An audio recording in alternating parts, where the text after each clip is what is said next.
এই প্রথম ঢাকায় নিরাপত্তা নিশ্চিতে মাঠে থাকছে পুলিশের বিশেষ অক্সিলারি ফোর্স। এবারের ঈদের লম্বা ছুটিতে চুরি, ছিনতাই ও ডাকাতি সহ নানা ধরনের অপরাধ রোধ করতে ফোর্সের 431 জন সদস্য দায়িত্বে থাকবেন। সহায়ক এই ফোর্সকে গ্রেফতারের ক্ষমতাও দেওয়া হয়েছে, তবে তারা কোনো তদন্ত করতে পারবেন না এবং তাদের কোনো অস্ত্র বহনের অনুমতি নেই।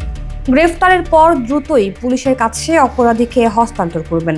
বিভিন্ন বেসরকারি প্রতিষ্ঠান ও এলাকার নিরাপত্তা কর্মীদের মধ্যে থেকে তাদের নিয়োগ দেওয়া হয়েছে। DMP media and public relations বিভাগের উপ পুলিশ কমিশনার বলেন, ধানমন্ডির ডাকাতির ঘটনায় সাহসী ভূমিকা রাখা শ্রমিকদের অক্সিলারি ফোর্সে অন্তর্ভুক্ত করা হচ্ছে।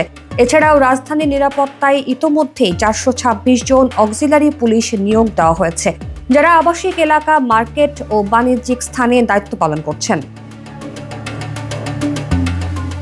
এর আগে রাজধানীর ধানমন্ডিতে দুর্ধর্ষ ডাকাতির ঘটনায় নির্মাণ শ্রমিকদের সহায়তায় 4 ডাকাতকে গ্রেফতার করা হয়।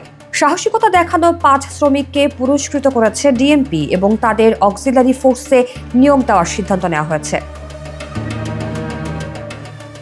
1976 সালের ডিএমপি অর্ডিন্যান্সের 10 ধারা অনুযায়ী পুলিশের কাজে সহায়তার জন্য পুলিশ কমিশনার অক্সিলারি ফোর্স নিয়োগ দিতে পারবেন। এর আওতায় ঢাকার 48 থানায় এই ফোর্সের সদস্যরা কাজ করবেন। ডিএমপি সূত্র জানায়, ঈদ উপলক্ষে রাজধানীর অনেকাংশে ফাঁকা হয়ে যাবে, ফলে বাড়িঘর ও ব্যবসা প্রতিষ্ঠানগুলোতে নিরাপত্তার ঝুঁকি বাড়তে পারে বলে আশঙ্কা করা হচ্ছে। চুরি, ছিনতাই ও ডাকাতির মতো অপরাধের সংখ্যা থাকায় অক্সিলারি ফোর্স সদস্যদের নিরাপত্তার কাজে নিয়োজিত করা হয়েছে।